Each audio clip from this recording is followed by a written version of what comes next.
আসসালামু আলাইকুম সুপ্রিয় দর্শক, ফটিকছড়ি মাটির মানুষের কথা তুলে ধরতে আমরা আছি আপনাদের পাশে। আজকের প্রতিবেদন সচিবালয়ে ভয়াবহ অগ্নিকাণ্ডের ঘটনা। 25শে ডিসেম্বর 2024 বাংলাদেশ সচিবালয়ের 7 নম্বর ভবনে ভয়াবহ অগ্নিকাণ্ডের ঘটনা ঘটে।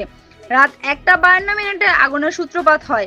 প্রায় 6 ঘন্টা পর সকাল 8:05 ফায়ার সার্ভিসের 20টি ইউনিটের প্রচেষ্টায় আগুন নিয়ন্ত্রণে আসে।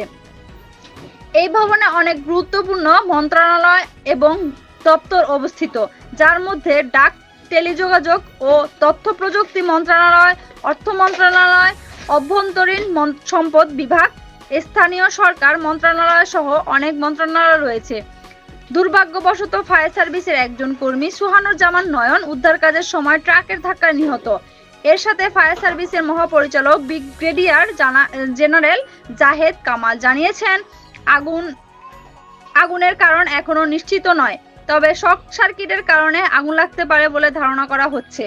ফায়ার সার্ভিসের 20টি ইউনিট কাজ করেছে, তবে স্থান সংকটনের কারণে 10টি ইউনিট সক্রিয়ভাবে কাজ করে যেতে পেরেছে।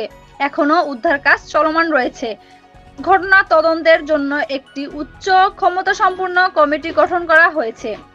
এদিকে স্থানীয় সরকার মন্ত্রণালয় উপদেষ্টা আসিফ মাহমুদ ফেসবুকে মন্তব্য করেছেন যে এই আগুনের ঘটনা সরকারের বিরুদ্ধে একটি ষড়যন্ত্র হতে পারে। সচিবালয়ে আগুনের ঘটনা সম্পর্কে আরো বিস্তারিত তথ্য পাওয়া যেতে পারে তদন্তের মাধ্যমে। এবং সর্বশেষ খবর জানতে আমাদের সঙ্গেই থাকুন প্রিয় ফটিকছড়িতে।